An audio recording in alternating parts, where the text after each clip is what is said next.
ডিমের এই রেসিপিটি যদি বাড়িতে রান্না করা হয় তাহলে কিন্তু একটুখানি ভাত কম পড়ে যেতে পারে।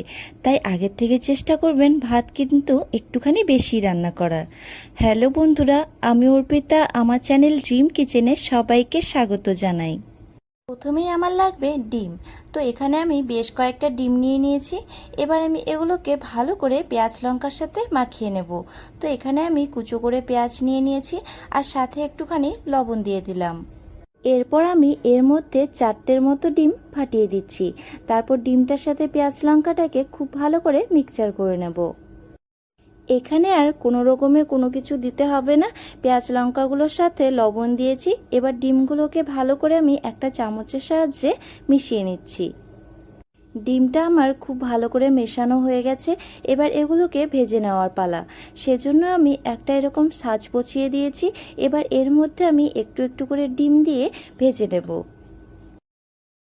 এই সাজের মধ্যে ভাজার কিন্তু একটা সুবিধে আছে, সবাইকে সমান পরিমাণেই ডিমটা কিন্তু দেওয়া যায় আর খেতেও লাগে দুর্দান্ত। যেহেতু এর মধ্যে আমি পেঁয়াজ লঙ্কা দিয়েছি আর খাওয়ার সময় সেই পেঁয়াজ লঙ্কাগুলো যখন মুখে পড়ে তখন কিন্তু বেশ ভালো লাগে। তো এখানে আমি পুরো সাজের মধ্যে ডিমটাকে দিয়ে দিলাম। এবার একটুখানি ঢেকে দিলাম। তারপর আমি এগুলোকে আবার উল্টে দিচ্ছি। এখানে ভাজার কিন্তু আরেকটা সুবিধা আছে, খুব অল্প পরিমাণ তেলের মধ্যেই খুব সুন্দর করে কিন্তু ভাজা হয়ে যায়। তো এগুলোকে এক পাশটা উল্টে দিচ্ছি। এবার অপর পাশটাও ভালো করে কিন্তু ভেজে নিতে হবে। গ্যাসের ফ্লেমটা কিন্তু হাইতে করে একদমই না, মিডিয়াম আঁচের মধ্যেই এগুলোকে ভেজে নিতে হবে।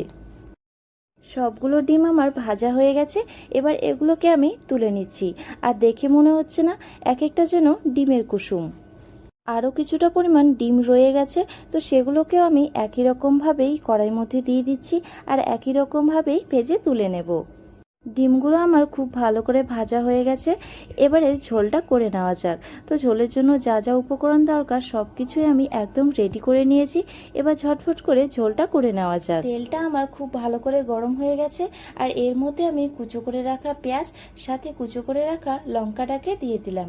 এবার এগুলোকে খুব ভালো করে ভেজে নিতে হবে। তার আগে আমি এর মধ্যে হলুদ আর পরিমাণ মতো লবণটা দিয়ে দিলাম। এবার লঙ্কা পেঁয়াজগুলোকে খুব ভালো করে ভেজে নেব। লঙ্কা পেঁয়াজগুলো যতক্ষণ না ভাজা হয়ে যাচ্ছে ততক্ষণ কিন্তু এভাবে অনবরত নাড়াতে থাকবো আর এভাবেই কিন্তু পেঁয়াজ লঙ্কাগুলোকে ভেজে নেব। পেঁয়াজ লঙ্কাগুলো আমার খুব ভালো করে ভাজা হয়ে গেছে। এবার এর মধ্যে আমি বেটে রাখা মশলাটাকে দিয়ে দিলাম।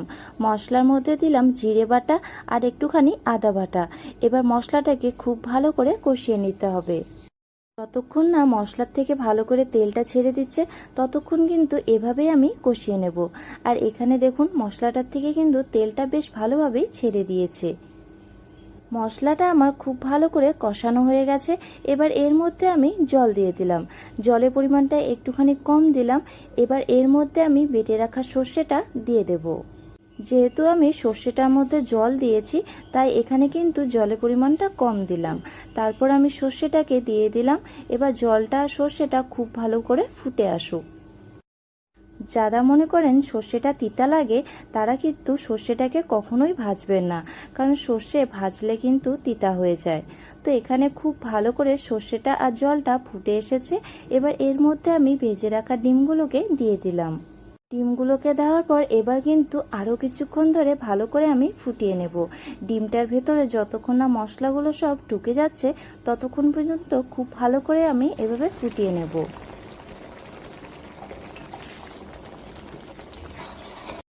এর মধ্যে আমি কয়েকটা কাঁচা লঙ্কা দিলাম আর ঝোলটা একদম ডিমের কিন্তু গায়ে গায়ে হয়ে গেছে।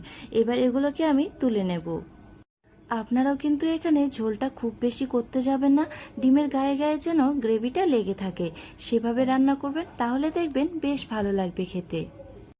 ভাতের সাথেই বলুন বা রুটির সাথেই বলুন, এই রেসিপিটি কিন্তু দুটোর সাথেই বেশ ভালো লাগে।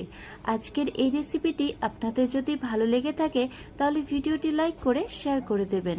আর আমার পেজটিতে নতুন হয়ে থাকলে পেজটি ফলো করে পাশে থাকবেন। দেখা হচ্ছে নেক্সট একটি ভিডিওতে।